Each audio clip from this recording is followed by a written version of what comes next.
Do the rich people cringe and say, don't tell them that, Robert? Yes. Don't tell people what you know. Right. Keep them poor.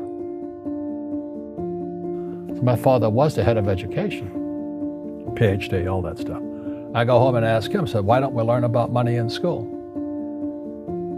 And he looked at me and says, because the government doesn't let us teach that subject. The government tells us what we can teach and what we can't teach. And I thought that was strange. And I said, but aren't we going to school to learn about money? He says, no, your job is to get a job. I said, but you get a job to earn money. He goes, no, you're supposed to just get a job. I went, no. Isn't the purpose of a job to earn money? He goes, you're correct. I said, so why don't I just learn about money? I can skip the job part, you know?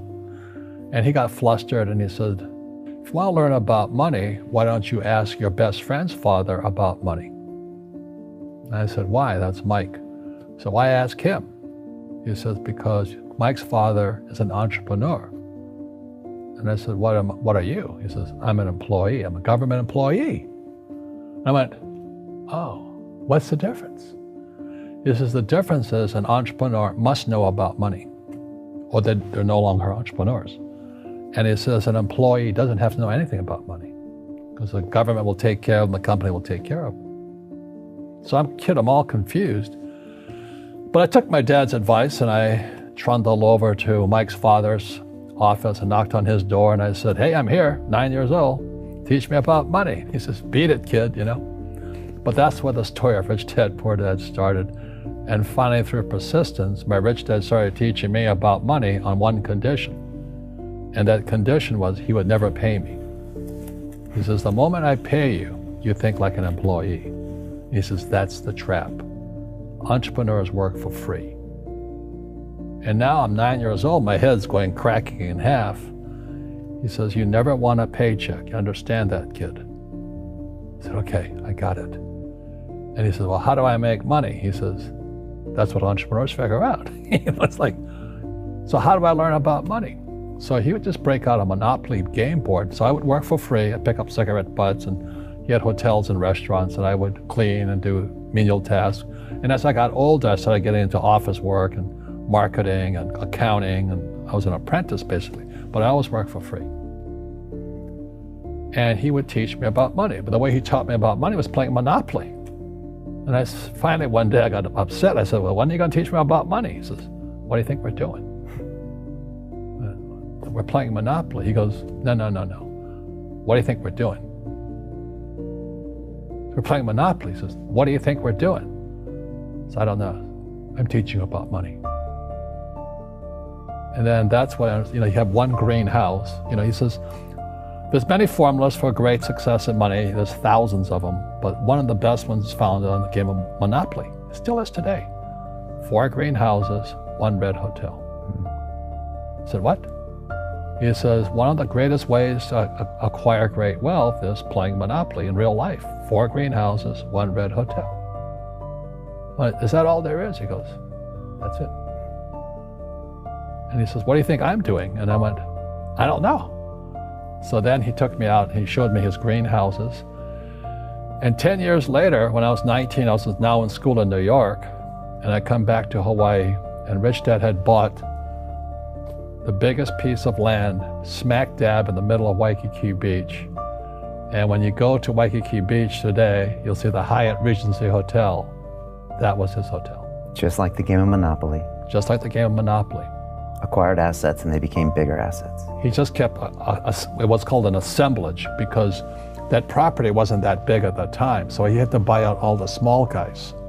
Because Waikiki was a little dirt water little town. So he'd buy out this shop owner and buy that shop owner. And it took him a while, but he finally assembled this large piece of property. And then he and Hyatt put up this giant hotel. And it just sold for $800 million. So that's how I learned about money.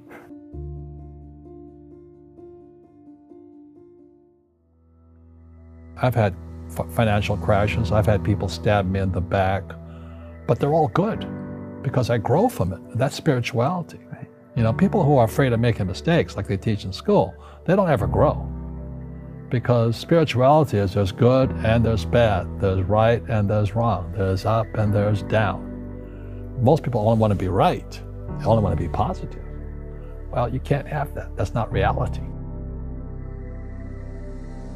Well, I wasn't poor by most people's standards, but I came from a family with a poor attitude, if you know what I mean. Because rich, poor, middle class, poverty starts with a fundamental attitude.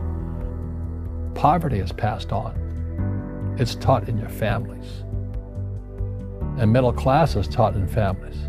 And so the people right now who are sitting at home, who are struggling financially or worried about money or unhappy, they may be making a lot of money, but unhappy with what they're doing, it was probably taught to you. You know, your superego was taught, get a job, work hard, or you'll never be rich, or the rich are evil, or whatever. The school system will never teach you about money. The school system was designed to teach you to be an employee, which is important, or a doctor or a lawyer, a specialist, but never about money. And what most people lack is real business knowledge, like accounting, you know, like debt, like taxes. You got to know that stuff, but they don't teach it in school to anybody. So, and then when people ask me, how did your rich dad learn this when your poor dad, a PhD, didn't? And the answer is very simply, my rich dad, who's my best friend's father, his father died when he was 13. So his rich dad had this family business at 13 to run. So he had to drop out of school, which was his blessing. You know, there's blessings, and you know, sometimes the blessing doesn't look like a blessing, but it turned out to be a blessing. And then his teachers became his bookkeeper, his accountant, his attorney, his banker, his real estate agents. So he has what I call real teachers, not these fake teachers in school. You see, most teachers in school, they're out of ethics. They teach subjects they themselves don't practice. I asked the teacher, I said, you know, I'm in my third year of calculus now. It was called strength of materials. I said, am I ever going to use this stuff? He goes, no. You know, I said, why do you teach it? He says, because I get paid. I said, do you ever use it? He goes, no. And that's why, you know, you have to, in life, one of the things I suggest to people, you got to find a real teacher versus a fake teacher. And a fake teacher is somebody who doesn't do what they teach. And a real teacher is doing what they teach every day. So my accountants, my attorneys, they're in it every single day. And that's how I learn, because every day I'm solving problems in my business. So I have accountants and attorneys and bankers and all these people on speed dial because I'm solving problems with my team. I see you giving this knowledge out, and yeah. Do the rich people cringe and say, don't tell them that, Rob? Yes. Don't tell people what you know. Right. Keep them poor. But, you know, unfortunately, the poor, as was in the Bible, I'm not real religious, the poor will always be amongst us because it starts up here. Right, it's that fear mentality. It's in their words, you know, and the words become flesh. Again, I'm not really religious. I flunked out of Sunday school also. But when they say I can't afford it or I can't do that, they go down. They become what they say. My PhD daddy says, what do you think I am, made of money? I can't afford that. And my rich dad would say, that's why he's poor. Poor people say, I can't afford it, I can't do that, I don't have time. Because it's an escape. It's an escape, you know what I mean? It's easy to say, I can't afford it. And your rich dad used to say what instead of, I can't afford it? How can I afford it? How can I do that? You know, what would it take, or why should I do that? He says that a question opens the mind, a statement closes the mind. So when you say, I can't afford it, your mind shuts down, and you become what you say. Rugby is a team sport, but so is soccer. The rules are different. And other people are golfers. They play by themselves. And so everybody's different. So my game financially is business, number one. Second is real estate. So what I say to young people is, you find your game.